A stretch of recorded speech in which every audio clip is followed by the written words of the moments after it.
Olá pessoal, sejam bem-vindos a mais uma aula do curso de Teologia. Hoje nós vamos analisar o tema Introdução à Bíblia. Introdução à Bíblia. Temos alguns alunos aqui conosco e... Bom dia. E Introdução à Bíblia nada mais é que uma disciplina da bibliologia. Então são assuntos, como é uma introdução à Bíblia, são assuntos básicos, né? São assuntos que nós vamos aqui debater com vocês. Vocês têm toda a total liberdade de conversar, de posicionar-se. Por quê? Porque é um assunto bem básico mesmo, porque é uma introdução. Aí provavelmente terão outras disciplinas que irá aprofundar mais o tema, certo? Mas quem nunca viu, quem nunca se deparou com essa disciplina chamada bibliologia, vai poder aprender um pouco mais como que desenvolveu essa sistemática. Lembrando vocês que esse tema, ele pertence à teologia sistemática. Então, dentro do campo teológico, nós temos aí a teologia bíblica. A teologia bíblica analisa a Bíblia de Gênesis a Apocalipse. Então, quando você está analisando os textos sagrados, é uma teologia bíblica. Aí nós temos a sistemática, alguns chamam de dogmática, né?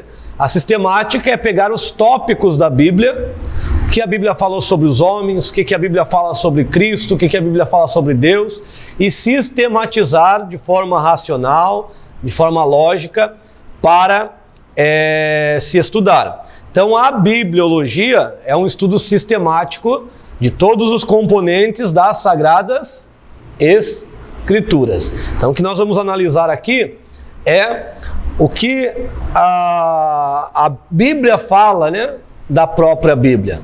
Existem outros posicionamentos com o decorrer do tempo, mas que às vezes ferem, né, o conceito das Escrituras. E nós temos que centralizar no que as Escrituras falam, certo? Vamos lá então? Fiquem à vontade, viu? A Bíblia, primeiro ponto, a Bíblia ele é um livro singular, né? A Bíblia é um livro singular. Por quê? É o livro mais perseguido, vai ficar à vontade. É um dos livros mais perseguidos, mas é o livro que mais resistiu a essas perseguições, né? A Bíblia já passou por diversas provas, né, de pessoas queimando, pessoas destruindo, porém ela está viva, porque a palavra de Deus ela é viva e eficaz. Então, quando pensaram, né, que conseguiram destruir os argumentos das Sagradas Escrituras com o movimento no iluminismo, aquele movimento crítico à religiosidade, que a humanidade deixa de pensar de forma teocêntrica para pensar de forma antropocêntrica, né? O homem sendo o centro, o homem comandando tudo, e criaram teorias e mais teorias que a princípio pensaram que refutava a Bíblia. Isso século XVIII. Mas lá no século XX, século XXI, atualmente, estão cada vez mais descobrindo que a Bíblia ela é verdadeira. A veracidade das Escrituras não falha. Porque a Bíblia não é um livro científico, né? É esse ponto, né? Eu não posso usar a Bíblia para provar a ciência, porque a Bíblia não é um livro científico. Mas quando a Bíblia fala de ciência, ela é exata. Ela não erra, né? Então, se você analisar ali livro de Isaías, livro de Jó, livro de Provérbios, sabedoria de Salomão, se analisar, tem vários componentes que muito antes de cogitarem a Terra como um globo, a Bíblia já colocava este parecer. Então, entre outros, né, entre muitos fatos, né, a circuncisão ao 8º dia, que é o dia que a criança mais produz a vitamina K, que é responsável pela cicatrização. Então, seria mais propício, né, nesse dia, entre outros, né, muitos fatos, né? Inclusive também questão de circuncisão, né, que era realizada por diversos povos, é uma questão até de saúde, né? É uma questão de saúde, né? Higiene, cuidado, né? Que Deus teve com o seu povo, né? Então fizeram a pesquisa nos Estados Unidos lá e observaram que mulheres, né, casadas com pessoas que eram circuncidadas tinham menos propensão de câncer no colo do útero. Então observa que isso Deus já estava protegendo o povo há muito tempo. Então existe, né? Então até hoje os cientistas estão escrevendo, lançaram agora recentemente a Bíblia Científica, que seriam os 5 primeiros livros, e mostrando a parte científica desses 5 livros. Então isso é interessante, porque aquilo que a ciência, né, lá no século XVIII, batia o martelo dizendo, a fé é coisa de pessoas pequenas, a fé é coisa de pessoas que não têm uma intelectualidade avançada, no século XX ela já recua e diz, nós não temos resposta para isso, que nós achávamos que tínhamos. Quem sabe a fé tenha. Quem sabe eles tenham a resposta. E de fato, hoje, diversos cientistas estão se convertendo porque estão descobrindo, né, a partir dos seus estudos, que Deus não é uma criação do homem, né? Deus não é uma invenção do homem, mas que Ele criou todas as coisas. Então existem diversos cientistas, né? Se você gosta dessa parte, tem gente que gosta de pesquisar mais a fundo, né? Gosta de analisar. Então nós temos aí Adalto Lourenço, que é extraordinário, o professor Adalto Lourenço. Siga ele lá no Instagram, que você vai ficar fascinado, né, com o que ele fala, o que ele escreve. Ele é um cientista e de fato ele mostra ali criação, mostra tudo a base da ciência. Inclusive ele disse lá que até comentei, acho que numa aula, né, o envio do James Webb, né, 4 semanas que estava lá, descobriu algumas moléculas, né, a mais que a teoria da evolução, teoria do Big Bang, melhor dizendo, né, dizia que só tinha oxigênio no início, né, para poder originar aí tudo. Mas descobriram que tinha muito outras, né? Então isso já desmente, ou seja, a própria ciência desmentindo aquilo que disseram que era verdade, né? Que a verdade está nas escrituras, né? Agora a ciência, né? A ciência ela tem os seus equívocos dependendo do tempo. É o que nós estávamos comentando no início aqui, que é esses posicionamentos, né? Que a pessoa categoricamente se posiciona com um lado, daqui a pouco vem um teórico e refuta, mostra totalmente. O outro cientista muito interessante, Marcus Eberlin. Então, 2 brasileiros, né? Se for pegar, existe muito mais. Coloquei esse aqui porque são os mais didáticos, são os mais acessíveis, não usam termos difíceis, então eles trazem clareza no assunto que eles tratam. O Marcus Eberlin diz que com a bioquímica, o estudo aprofundado da bioquímica refuta totalmente a teoria da evolução. Então, cientista, mostrando dentro da ciência e refutando uma teoria criada, né, pelo homem. Então, observa que é muito importante isso, né, porque é uma forma de, quando alguém vir me questionar, eu tenho base para responder. Quando alguém vim questionar, né, a gente ouvia muito questionário, né, mas a Bíblia foi escrita por homem. Tem gente que pensa que tem que ter sido escrito por um ET, acho.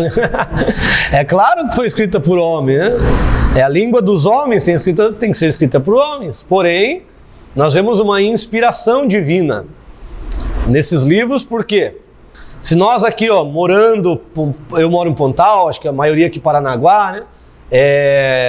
Se nós fosse escrever sobre um assunto em comum, provavelmente teria contradições nesse assunto, né? Você já viu quando acontece um acidente, alguma coisa, você recebe de alguém uma fonte, daqui a pouco, às vezes você passa aquilo que recebeu, só que às vezes você não sabe falar direito, aí você já acrescenta ou tira alguma coisa, aí você vai passando, quando vai noticiar a história, e você vai se deparar, nossa, mas era totalmente diferente do que me passaram. Por quê? Nós temos a nossa maneira de comunicar-se e provavelmente nós vamos nos contradizer. dizer em algum aspecto. Agora, quando uma fonte só fala, que é a fonte, o jornal oficial, aí você pode acreditar porque realmente eles apurou os fatos e está expondo o que aconteceu. Então não é um choque, né? Por quê? Porque é a posição oficial. Então, qual que é a inspiração, né? Quem que é o autor central? É Deus. Deus é o autor central e inspirou esses homens para falar, para escrever conforme a sua vontade, dentro da condição e da capacidade de cada um, né? Não foi algo mecânico, né? A inspiração não é mecânica, que só colocaram algumas teorias, né? Mas uma é o ditado e a inspiração mecânica, né? Que Deus ditou tudo que eles tinham que escrever e tinham que ser escrito assim. Não foi dessa forma. Deus utilizou a capacidade de cada um. Outra é que Deus foi lá, se apossou e a pessoa escreveu sem saber, né? Que seria a mecânica, sem saber o que estava escrevendo. Também não foi dessa maneira. Por isso que você vai ver aí alguém escrevendo em um alto estilo, como Isaías, usa muita poesia, e alguém ali como Amós, né, escrevendo de maneira simples. Você vai ver aí um Paulo escrevendo, e você vai também ver um Judas escrevendo, Tiago, que escreve de maneira mais objetiva, mais clara, mais simples. Fique à vontade. Com esse pensamento, a gente acredita que a Bíblia é a palavra de Deus e não contém, certo? Mesmo que o Senhor inspirou as ideias e os homens escreveram a sua forma, ao seu conhecimento na época da linguagem deles lá, a Bíblia é a palavra de Deus. Isso, a doutrina é essa. Nós vamos chegar lá nessa parte, mas a doutrina é totalmente, né, inspirada, plenamente, e mesmo não sendo ditado. Sim, então, ela é a palavra de Deus, né? Ela é. Não contém ou não torna-se palavra de Deus. Ela é, eu acreditando ou não, eu achando que ela faz efeito na minha vida ou não, ela nunca deixará de ser a palavra de Deus. Certo? Então, nós já vamos comentar sobre o termo, né? Trata-se de um dos livros mais antigos do mundo e mais vendidos também, né? A Bíblia é o livro mais vendido, é o livro mais publicado, é o livro mais traduzido. O primeiro impresso. Isso que eu comentar agora, né? A escrita, né? Foi criada e o intuito era da palavra de Deus, o intuito primário, né, era poder perpetuar por mais tempo do que os papiros, do que os pergaminhos, a palavra de Deus. E foi a primeira a ser impressa, né, o primeiro livro a ser impresso, como nós conhecemos hoje, né, a impressão, foi a Bíblia. E foi um trabalho muito difícil as primeiras, né, com Gutenberg, né, porque cada letrinha tinha que juntar para poder realizar a impressa. Então a Bíblia realmente, se você pegar e estudar a história, você vai ver que ela é um livro muito belo, né? Foi até produzido Bíblias de uma época, né, que eles pintavam, eles desenhavam, né, nas páginas alguns tipos de desenho para mostrar a beleza das escrituras. Então ela era toda enfeitada, né, floreada com desenhos para mostrar essa beleza. Então é interessante, né? A palavra de Deus é maravilhosa. Nós estudamos, nós sabemos, né, disso, né? Nós estudamos a Bíblia e a cada vez que você se aprofunda, eu tenho certeza que você se apaixona, né, por aquilo que está escrito nas Escrituras. Então vamos ver a estrutura da Bíblia. Então, palavra Bíblia, primeiro vamos entender esse termo. A origem do grego biblos, há uma cidade também chamada, né, Biblos, se não me engano, Tiro ou Sidom ali, há uma cidade chamada Biblos. Originalmente ela era escrita, era o nome que se dava à casca, né, de um papiro do século 11 a.C. Ela foi escrita, né, a Bíblia ela foi escrita em pedras, né, em pedras, partes dela, em barro ali, cacos, né, cerâmica. Aí, textos mais extensos, papiro. Papiro ele era um material um pouco mais frágil, Então, a durabilidade dele era menor. Depois, passaram a escrever em pergaminho, né? Que era couro de animais, e feito tinha uma durabilidade pouco maior. Tá certo? Esses dias encontraram uma Bíblia, não sei se eu já falei outro dia, feita em folha de cobre, mas é uma muito antiga, né? Sim, essas é mais que da época medieval que eles procuravam fazer. Então, passa ali o latim Bíblia, depois entra pelo francês, isso que chega a nós como essa palavra. Por volta do século II depois de Cristo, os cristãos usavam essa palavra para designar os escritos sagrados. Você não vai encontrar a palavra assim para todos esses livros. Aqui tem o Antigo e o Novo Testamento, né, que eu trouxe para vocês de forma separada. Antigo e Novo Testamento, você não vai encontrar a palavra Bíblia para se referir aos escritos sagrados na Bíblia. Então, isso é um termo cunhado, né? Um termo colocado teologicamente. Qual que é o termo bíblico que você vai encontrar? Escrituras, sagradas escrituras, palavra de Deus. Então esse é o termo. Lá no Novo Testamento tem a palavra Bíblia? Tem a palavra Biblion, né? Existe a palavra no grego Biblion, quando se refere a livros. Por exemplo, quando Paulo fala para Timóteo, traga os meus livros. Aí no grego é Biblion.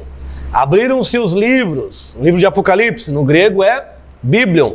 Mas só para se referir no geral, a livros no geral, não livros sagrados, né?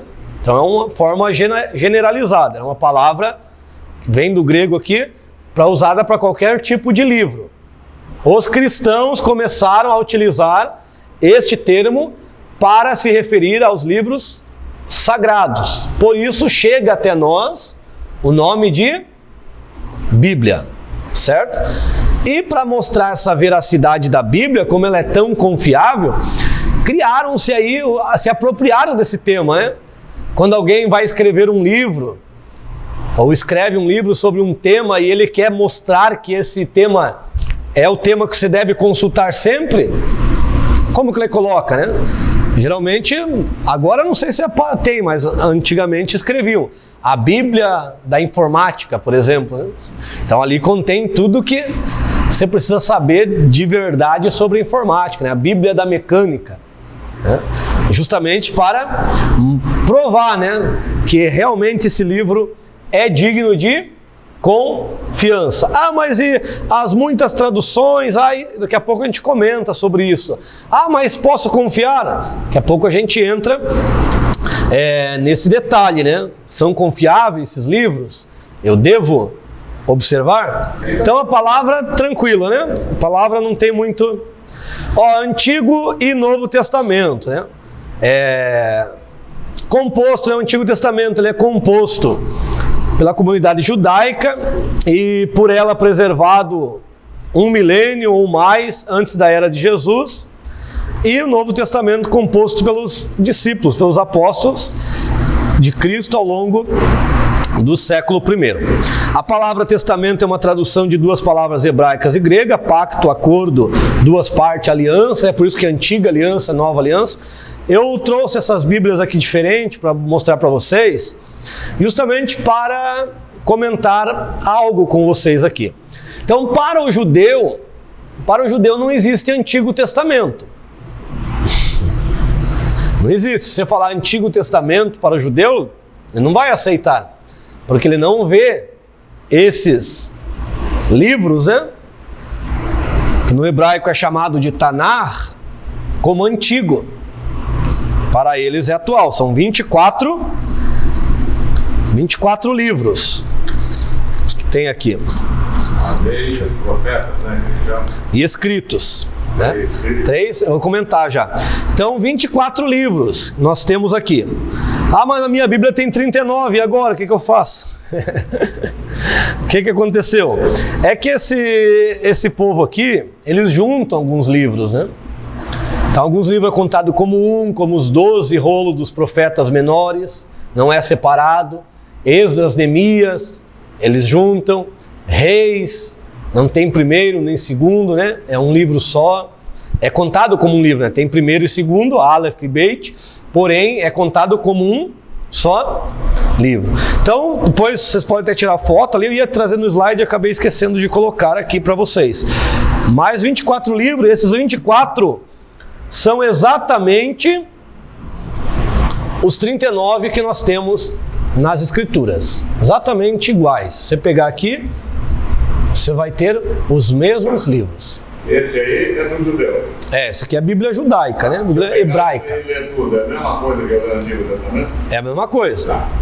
A tradução aqui é uma tradução, só que a tradução aqui é uma tradução baseada no hebraico, como todas as traduções que a gente usa tem uma basezinha no hebraico, porque a Bíblia Antigo Testamento escrito em hebraico e aramaico, só que ela é baseada também em fontes judaicas, no Talmud. Talmud é uma fonte judaica e outras fontes judaicas que seriam a Mishnah, que aí já passa para aquela parcialidade judaica.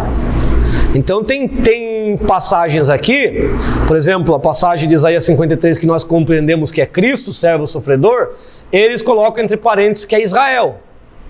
Que Israel, servo sofredor. Então tem a parcialidade judaica.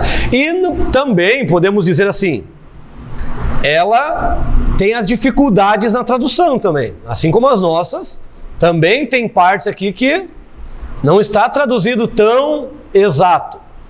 Por quê? Para o nosso entendimento, para o nosso português, né, no caso. Para o português. Se fosse o inglês que usasse uma palavra para várias. Exatamente. Várias traduções. Por quê? Porque o hebraico ele é um idioma o hebraico e o aramaico, ele é um idioma polissêmico. Uma palavra tem diversas. E até os estudiosos, né, os rabinos sábios, dizem que uma palavra hebraica pode conter até 70 significados. No caso da raiz. Então essa é a dificuldade na tradução. De eu conseguir, imagine fazer palavra por palavra, é difícil. Então eu tenho que optar um contexto, eu tenho que tentar observar um contexto. Por isso que é importante ter várias traduções para você obter um estudo mais aprimorado. E, se possível, consultar os originais, né? Se possível, hebraico, aramaico, grego. Pois é, mas os judeus, eles vêm trazendo desde da época, eles sabem o significado das passagens. Então, seria difícil eles usarem outro sentido para a mesma palavra, né? Tem vários sentidos na mesma palavra. É que tem a questão da interpretação também. Por exemplo, Deus deu o significado perfeito para Moisés. Deus explicou tudo. Mas depois o que acontece? Os rabinos, os sábios foram escrevendo, foram interpretando. Por quê? Já não tem mais Moisés, não tem mais Josué, que são os primeiros ali, então precisa escritos. Então, não foram eles que passaram, foram passando adiante? Aí só que daí tem aquela questão. Existem os acréscimos. Assim como a teologia, os discípulos passaram os ensinos que Jesus ensinou? Passaram perfeitamente, porque eles aprenderam com Jesus. Só que hoje, por que tem diversidade de pensamento? Porque... É só comunista. Exatamente. Exatamente. Porque existem os acréscimos teóricos, né? Os acréscimos da particularidade do tempo. Aí passam-se a interpretar da forma que eles têm a capacidade. Então, por que Jesus vem debatendo com fariseus, com saduceus, dizendo que eles se afastaram, que eles estão em rudimentos de homem? Por causa desses acréscimos. Eles passaram a anular o mandamento de Deus por causa das tradições. Por quê? Enquanto o mandamento diz, não faça isso, aí eles pegam e acrescentam um monte de coisa com medo de violar o mandamento, só que chega no final aqui eles estão cumprindo um negócio totalmente diferente do que Deus pediu. É igual Deus falou para Adão e Eva, né? Não coma. Aí Eva já acrescentou, né? Não pode nem tocar no negócio aí. Como o professor falou em mandamento, igual estavam lá que se amaldiçoasse o pai e mãe era motivo de morte, né? E aí depois eles acrescentaram, não, paga uma oferta que tá tudo valendo, né? Exatamente. Então, o que Jesus vem debatendo muito, porque Jesus não vem para anular a lei. Jesus não vem para anular profeta, Jesus não vem para desfazer. Jesus vem para confirmar. Daqui a pouco eu leio o texto para vocês. Fazer abundante, ou seja, trazer clareza dentro daquilo que eles passaram a não observar. Então o que Paulo debate muito é sobre as tradições legalistas.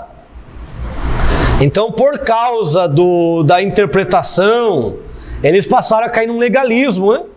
Um medo de falhar com Deus, aquele medo, eles passaram a criar leis.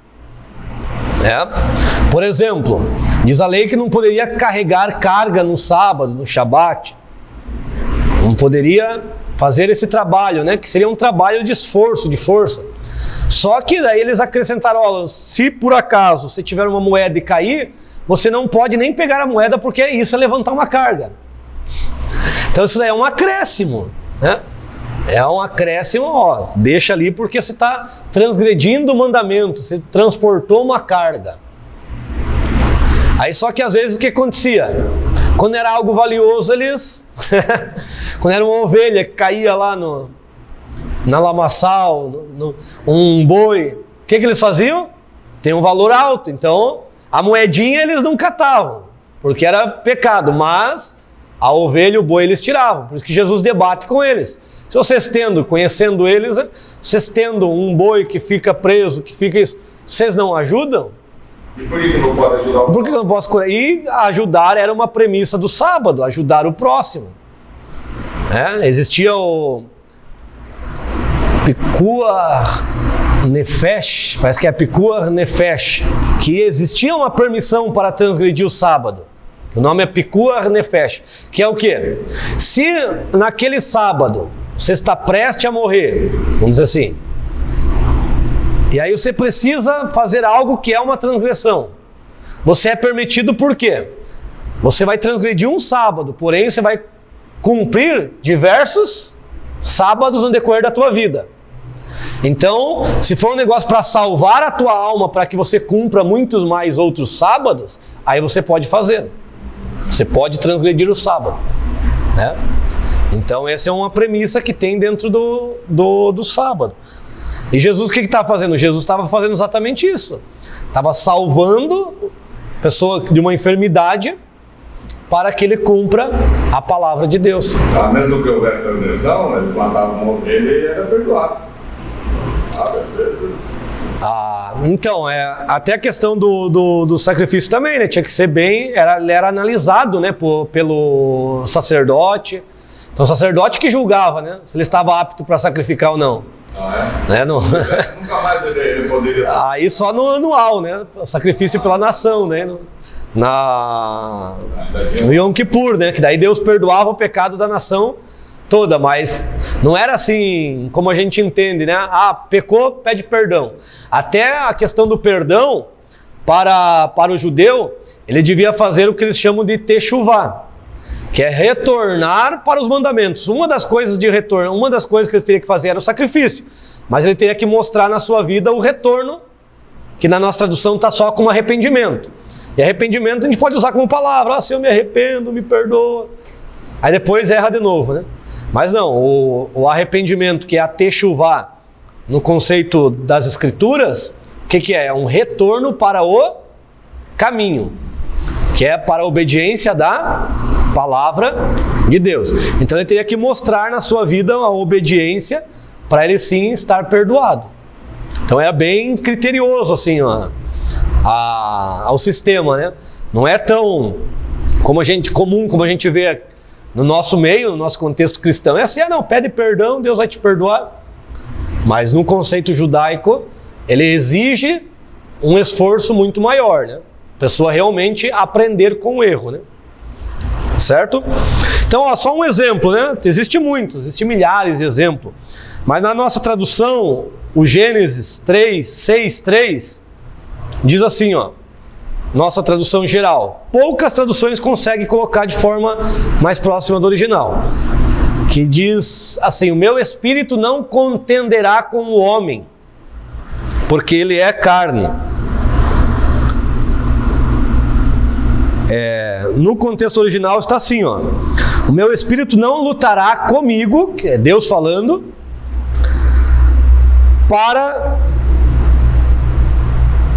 sempre por causa do homem, porque este é carne. Aí tem a Bíblia lá do Alderi que coloca assim: o meu espírito não contenderá comigo por causa do homem. Tem a Bíblia de Jerusalém que coloca: o meu espírito não permanecerá no homem, né? Que são mais próximos um pouco. Mas o que muda aqui? Na maioria, que é a corrigida, mostra o Espírito Santo lutando com o homem. Lutando no sentido de convencimento. Combatendo com o homem. O meu espírito não contenderá com o homem. Mas no original está: o meu espírito não contenderá comigo. Porque o Espírito estava fazendo o papel de convencer, porque ele convence do pecado, da justiça e do juízo. Ele estava diante do Pai dizendo: me deixa ficar nesse homem mesmo carnal, porque eu vou convencer ele. Eu vou mudar o coração dele. Mas Deus viu que a abominação era tão grande, o Espírito se retira da terra naquele momento. Aí retorna com Cristo. Mas observa que uma palavra muda totalmente o contexto.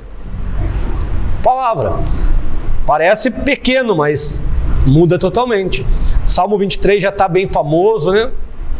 O Senhor é meu pastor, nada me faltará nas nossas traduções.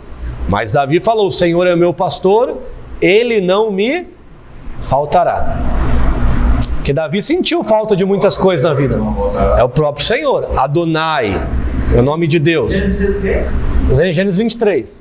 6:23? Ah não, isso aqui é Gênesis 6:3. Como que é o Salmo 23 no original? Adonai. Pastor, E ele não me faltará. ele não me faltará. Adonai não é nada. Porque essa tradução, eu sempre entendi esse nada me faltará em todo o contexto de algo. Não me faltará mesmo, não me faltará dificuldade, não me faltará nada mesmo. As pessoas tocam para si só assim: não me faltará nada de bênção. Mas esse nada para mim é tudo. Então, ela te leva a uma interpretação que o autor não quis dar. Entendeu? É a tradução onde surgiu esse nada. Esse nada surgiu com a Septuaginta ou Septuaginta. Foi da tradução do hebraico para o grego, no Antigo Testamento. Aí eles não compreenderam o pensamento, porque essa é a dificuldade do tradutor. Não é fácil eu compreender o pensamento do autor. Eu não estou com o autor. Porque o Senhor não me faltará. Se o Senhor é meu pastor, e o Senhor não me faltará. Quer ver? Eu vou explicar. Se ele é meu pastor, por que ele vai me faltar? Eu vou explicar. Adonai é o nome de Deus. No caso, então, pode ser lido Hashem, porque ali é o tetragrama. Que eles dizem que está perdida a pronúncia, mas na verdade a pronúncia os judeus conhecem, eles só não pronunciam. Eles têm muito zelo com isso. Deus nunca proibiu o povo de usar o nome dele. Ele só falou para não usar em... Meu, isso aí já é um acréscimo. Então eles terem mudado aqui, e colocado Adonai em tudo, já não tem um mandamento diz: não use meu nome. Eles simplesmente elevaram o nome de Deus a uma estatura inalcançável. Por isso que Jesus vem e diz: use o meu... para poder nós entendermos que não é para a gente distanciá-lo, sim aproximá-lo. Então, em meu nome, vocês farão em meu nome. Em meu nome pedir ao Pai, em meu nome. Então, olha a diferença aí. Donai Roi, meu pastor, né? Roê, pastor. Roi, esse I no final, possessivo. Meu pastor. Lo, não. Até hoje o judeu fala louco, não quer falar não. Lembra do nome das filhas lá de Oséias? Lo-ami, não meu povo. Foi meio que uma maldição. Então, Lo, não. Ersar, me falta. Então, o Senhor é o meu pastor. Não, no caso ele, né? Só para dar coerência no texto. A tradução seria assim: o Senhor é meu pastor, não me falta. Mas o que não me falta? O pastor. O Senhor é meu pastor, ele não me faltará. Por isso que fica assim. Por quê? Porque a sequência do texto explica isso. O que você precisa em um deserto? Você sendo ovelha, você está na posição de ovelha. O que você precisa em um deserto? Você precisa das coisas materiais ou você precisa de um pastor que te guie para as águas tranquilas? Pastor que te guie. Você precisa do quê? De coisas ou precisa de um pastor que te faça sentar em pastos verdejantes. Então, roê também tem a raiz na questão de amigo. Palavra, né? Palavra roí, pega a raiz lá, eles têm vários significados, também quer dizer amigo. Então, o que Davi está falando? O Senhor é o meu amigo íntimo, Ele não me falta, porque Ele é o meu amigo íntimo. Então daí você pega o contexto, você vai ver, né? Por isso que o cajado e a vara me consolam, e aí vai indo. E é interessante que, qual que é a visão que nós temos de pastor e ovelha? É o pastor na frente, a ovelha atrás, né? Só que o Salmos vai desenvolvendo de uma forma tão linda, que chega um momento que você está lado a lado com o pastor, né? Você vai observar isso, e depois você já está à frente, porque o pastor te faz ir para frente. E tem momentos, né? Tem momentos da vida do pastor que as ovelhas vão à frente e ele fica atrás. E é exatamente o que o Salmo representa. Porque depois ele fala assim: a tua misericórdia, a tua benignidade me segue. Então ele começa atrás, depois vai lado. Aí a bondade do pastor é tão grande que ela nos impulsiona para... Deus nunca segura ninguém, né? Como o homem, né? O homem diz: não, calma, não chegou o tempo do teu ministério. Deus não é assim, né? Deus te levanta, né? E a bondade dele e a misericórdia seguem. Então, muda a interpretação. Por quê? É culpa do tradutor? Não, é a dificuldade de traduzir. O tradutor foi leviano? Não. Tem tradutor, sim, que tem traduções extremamente ruins. Que aí é um problema, tem que fugir dela. Mas, na grande maioria, trabalhos sérios, eles não têm intenção de errar. Tem intenção de aproximar. Só que é muito difícil. É um trabalho. Há tempos atrás, dentro das Assembleias de Deus, a revista corrigida era divinizada, né? Ferreira de Almeida é quase a quarta pessoa da divindade lá, né? Os pastores até ensinavam: irmãos, culto da Assembleia de Deus, culto de ensino tem que vir com a corrigida. Você vem com essas traduções erradas aí. Eu já ouvi isso. Você vem com essas traduções porque a corrigida era a melhor tradução do mundo. Aí você pega a história de João Ferreira de Almeida, ele começou a traduzir aos 16 anos, a partir do francês, italiano, né, e do latim. Aí ele terminou a tradução e disse: poxa, isso aqui está ruim. Isso aqui está ruim demais. Ele mesmo disse: vou tentar fazer uma melhor, né? Aí ele procurou estudar um pouco do hebraico, do grego, para poder melhorar um pouco. Mas ele mesmo sentiu a sua fraqueza. Para você ver como o trabalho do homem, ela é difícil, tá? Então hoje tem diversas traduções que estão melhorando. E no Brasil nós estava bem carente de traduções boas, vamos dizer assim, sabe? Os Estados Unidos, eles têm muitas traduções, língua inglesa, né? Língua inglesa tem muitas traduções boas demais. Mas eu acho que para traduzir uma coisa tão importante dessa, tinha que reunir um grupo, tanto de pessoas que entendem hebraico, quanto português, quanto isso aí, e todo mundo está no seu palpite ali, porque um cara sozinho vai traduzir. Mas mesmo assim é difícil. Não, pode ser que um estudioso, um sábio, alguém que se dedique, consiga. Porque esse trabalho não é isso que eu quero mostrar para vocês. Esse trabalho de tradução não é divino, não é inspirado. Se eu me aplicar no hebraico, no aramaico, no grego, eu posso fazer uma tradução? Posso. Quando eu fui estudar hebraico, a professora disse a primeira aula: motivo importante de nós estudarmos hebraico é para quê? Para nós largarmos as traduções. Para nós abandonarmos traduções e nós mesmos termos a capacidade de fazer a nossa tradução. Existe uma Bíblia, escuta. Existe uma Bíblia aí, que você coloca o teu entendimento, você faz a tua Bíblia. Tá? Porque eu já vi na internet isso aí. Você pega, aquilo que você entendeu, você escreve com as tuas palavras no teu versículo e você vai fazendo a tua Bíblia. Então, isso aí é uma parafrase, né? Existem parafrases famosas como NTLH. NTLH não é uma tradução formal, é uma parafrase. O que é? Eles pegam e colocam a linguagem contemporânea. Então, você pode ver que um versículo desse tamanho na nossa Bíblia, para a linguagem de hoje, é desse. Porque eles acrescentam muitas palavras para trazer o entendimento da sociedade daquele lugar. Então tem a teologia, a Bíblia brasileira também. Tem gente que gosta dessas linguagens. Tem teólogos que amam, porque deixa acessível a palavra. Só que se você é um estudioso das Escrituras, essas traduções elas não te ajudam muito. Ou melhor, não te ajudam em nada. Porque elas já descobriram que as traduções, nossas traduções, ela tem cerca de 8.000 equívocos. É pouco ou é muito? 8.000. Chegaram a descobrir. Fere o texto? Não fere, mas torna difícil o entendimento às vezes. Torna um pouco mais empobrecido o entendimento. Quando você vai para o original, você tem algo mais rico. E já cogitaram que quem depende das traduções, ele consegue captar cerca de 40% do entendimento. Olha só, tem 60% ainda. A tradução é uma ponta do iceberg. Quando você vai para o original, você tem uma gama de entendimento. Olha aí, roi, né? A palavra roi pode ser pastor, pode ser amigo. Então, é isso que a gente fala do original.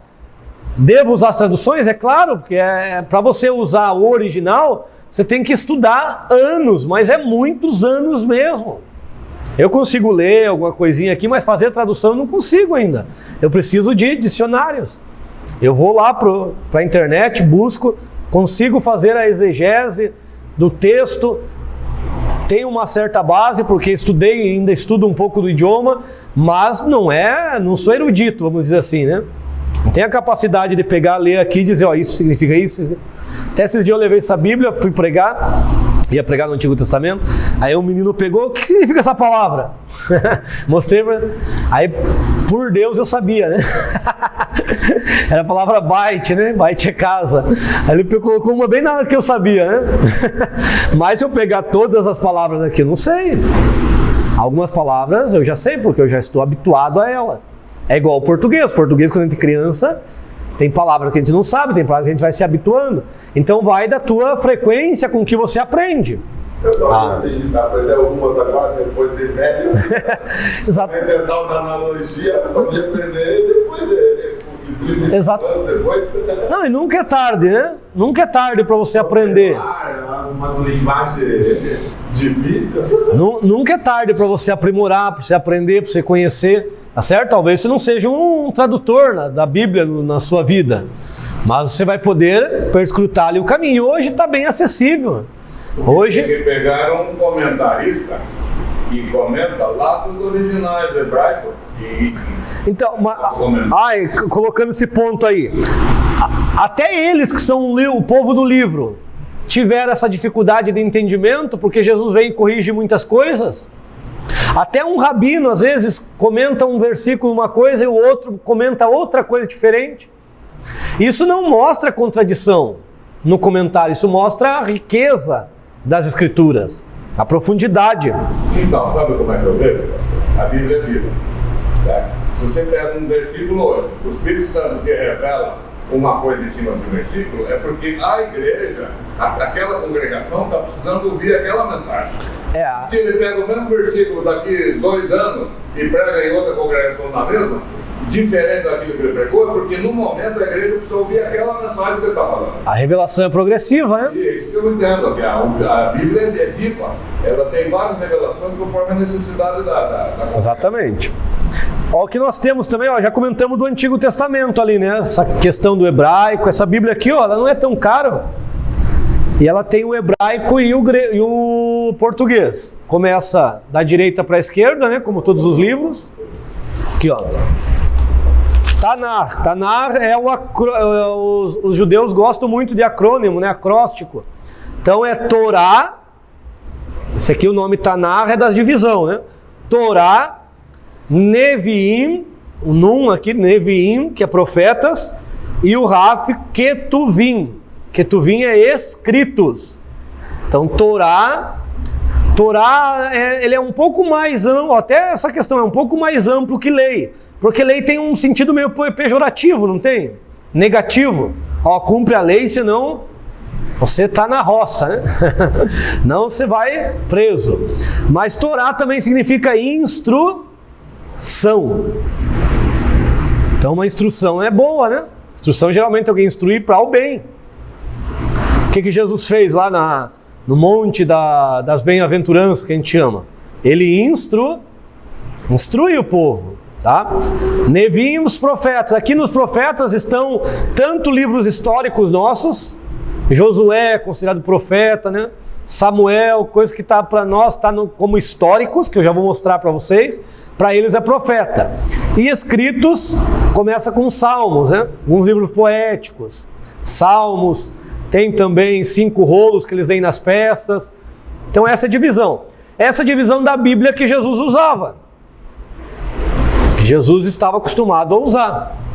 Por isso que quando ele ressuscitou, ele disse para os discípulos em Lucas 24, 44, convinha que cumprisse tudo acerca de mim, daquilo que estava escrito na Torá, ou na lei de Moisés, que é chamado de Torá, nos Neviim, nos profetas, e nos salmos. Por que ele fala salmos e não escritos? Algumas traduções colocam escritos.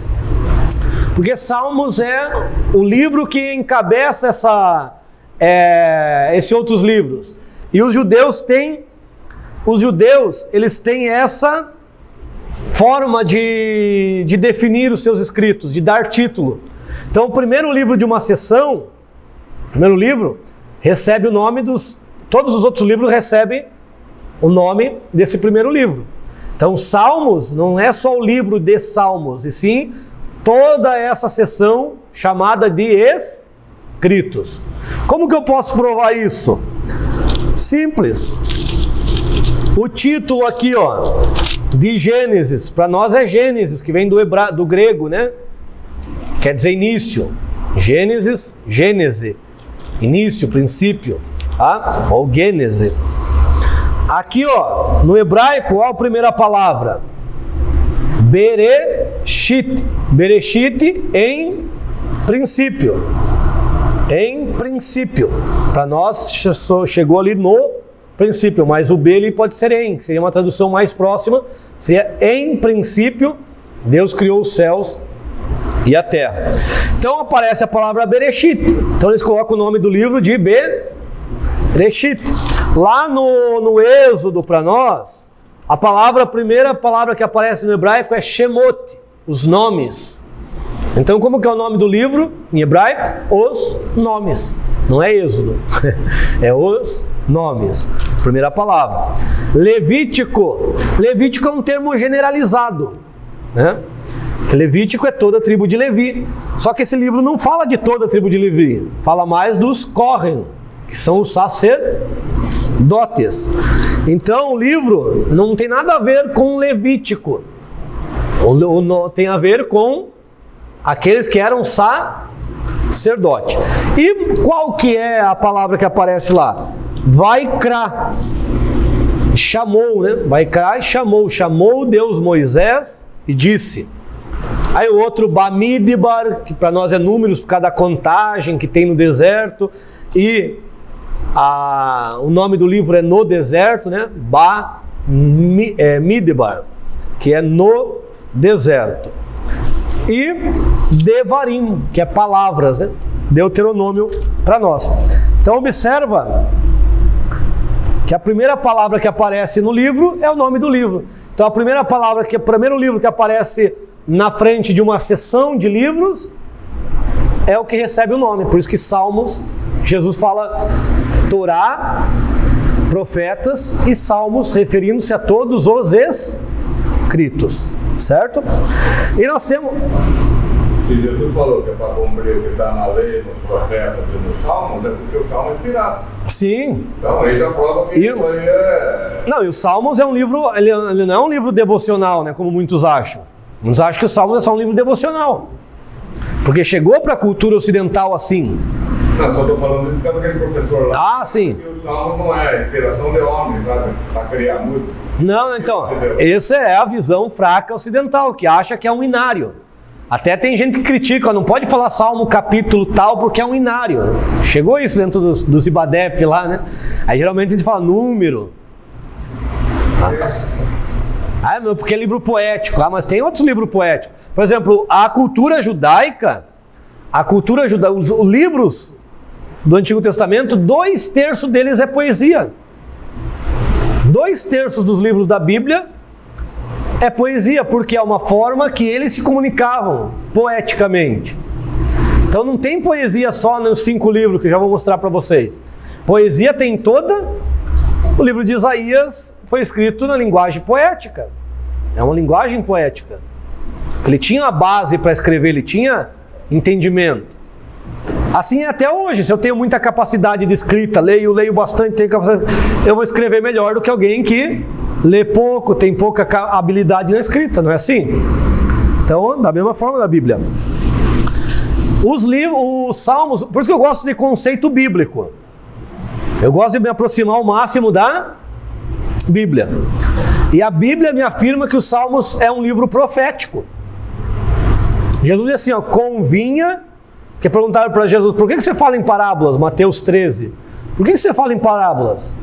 Porque convinha, porque está escrito acerca de mim que abrirei a minha boca em parábolas para revelar segredos ocultos desde a eternidade. E aonde está escrito isso? Salmo 72. Então, que eu vou ler o texto aqui para vocês de Mateus. Esse aqui é o Ketuvim Netzarim. Essa capa eu que fiz. Não é a capa da Bíblia, até está em produção ainda, né? Ketuvim Netzarim. Ketuvim, nós vimos aí que Ketuvim é escritos. Torá, Nevim, Ketuvim. Ketuvim escritos. Netzarim, nazarenos. Escritos nazarenos. Por quê? O que chega até nós? Chega até nós que o Novo Testamento foi escrito em grego. Mas há novas evidências que ele foi escrito em aramaico. Novo Testamento em aramaico. No ano 60, já percorria a maioria dos livros em aramaico, que é no tempo do rei Abigar, que é entre 57 a 60 e pouco, ou 60 e pouco. É o tempo do rei Abigar, foi compelido esses livros. O rei Abigar é rei de Edessa, uma região próxima à Babilônia ali, que falava aramaico. Inclusive discípulos de Jesus foram lá evangelizar, e lá produziram os escritos, né? Lá escreveram, né? Ou melhor, lá compilaram os escritos que já estavam em circulação. Então o que significa daí a palavra para que se recebeu esse escrito nazareno foi Peshita.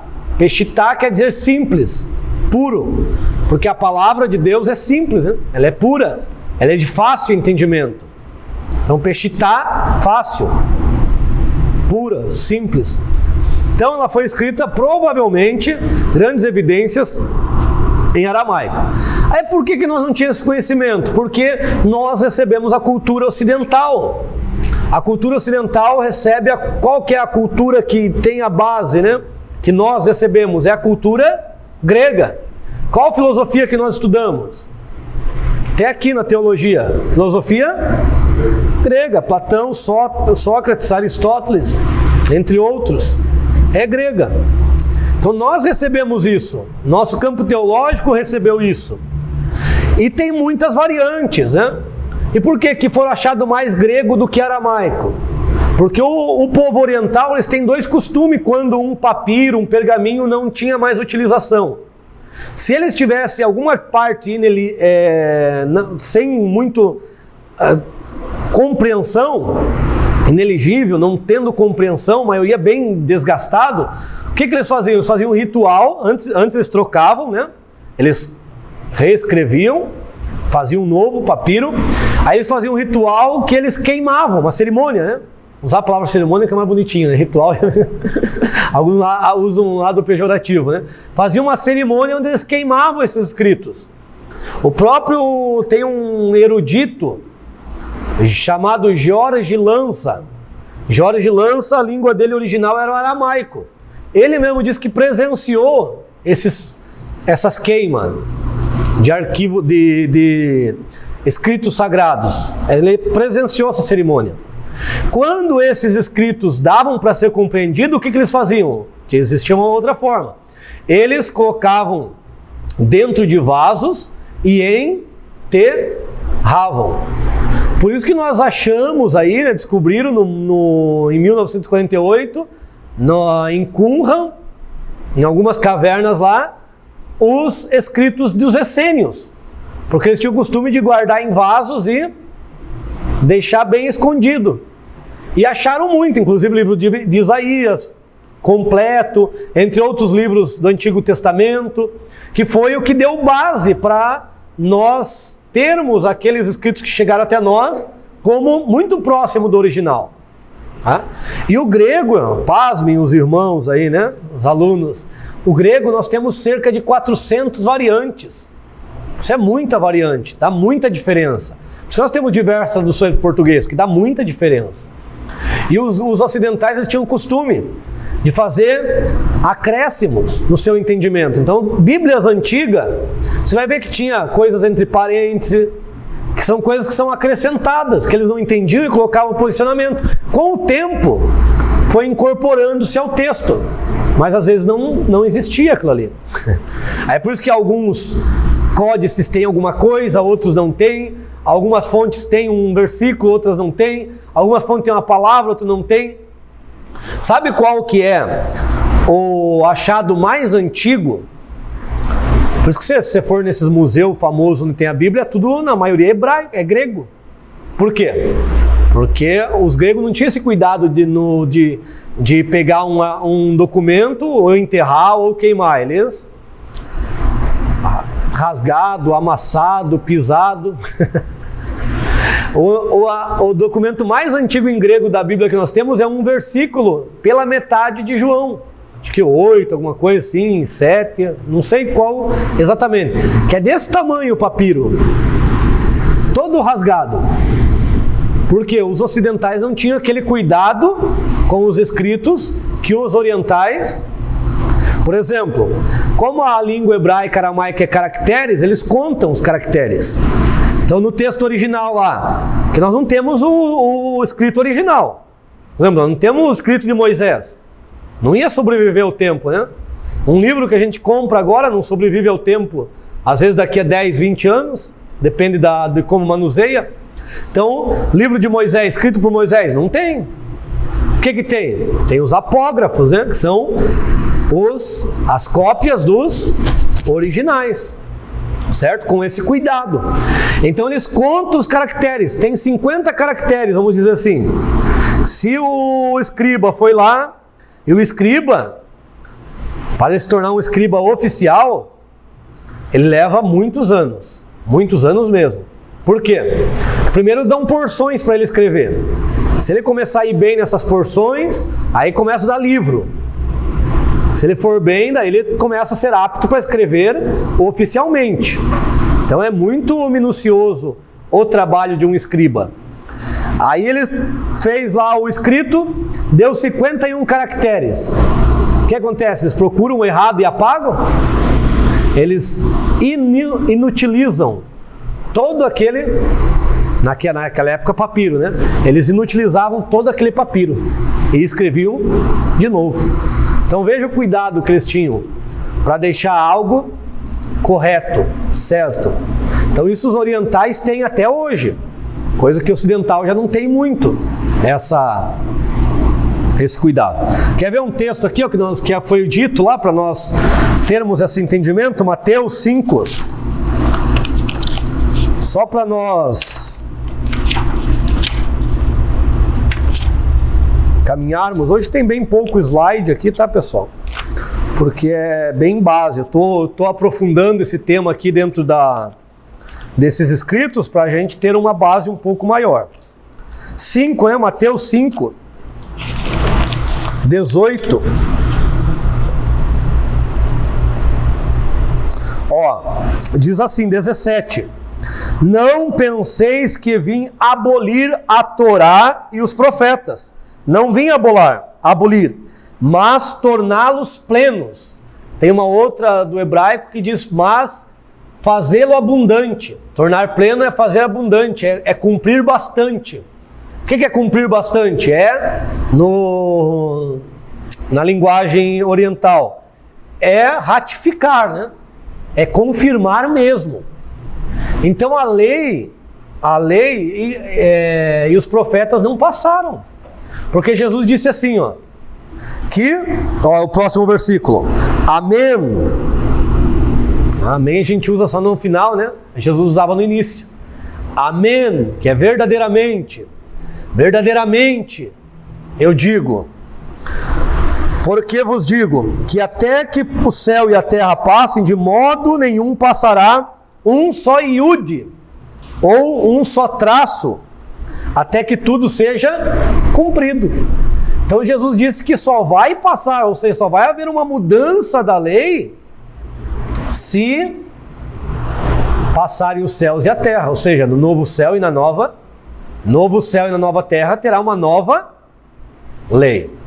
Mas enquanto não tem novo céu e nova terra, está vigente a lei. Para os judeus está vigente. Para os judeus, o sábado, Jesus não mudou isso. Aí, quem que enfrenta o problema de gentios e judeus junto?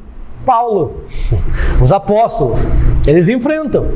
Que agora tem muitos gentios se convertendo, ou seja, as pessoas não judias. E agora o que vai fazer? Eles têm que cumprir sábado, eles têm que circuncidar, eles têm que... Aí Paulo vai falar o quê? Paulo vai colocar o ponto de equilíbrio. Qual que é o ponto de equilíbrio? Quem come não julga o que não come. Quem não come não julga o que come. Tá? Pareceu bem a nós e ao Espírito e a nós, não impor nenhum encargo, a não ser se abster da idolatria, carne sufocada, que seria a idolatria e a prostituição, né? Seria isso. Ter uma vida de santidade e dedicação só a Deus. Tá? Um exemplo aqui, ó. Quer falar alguma coisa? Não, ia falar era uma curiosidade, 1 Coríntios 7:12. Qual que é o texto lá? 1 Coríntios 7:12. Não sou eu quem digo, não do Senhor. Ah, sim. Isso é a concessão apostólica. Tá, isso aí não é inspirado. Não, isso daí é algo para se observar. É algo assim. Olha, eu estou dizendo aqui. Mas é eu que estou dizendo. Certo. É bom, é agradável. Não vou dizer coisa, não vou te encaminhar para o lado errado. Mas é por isso que ele diz, né?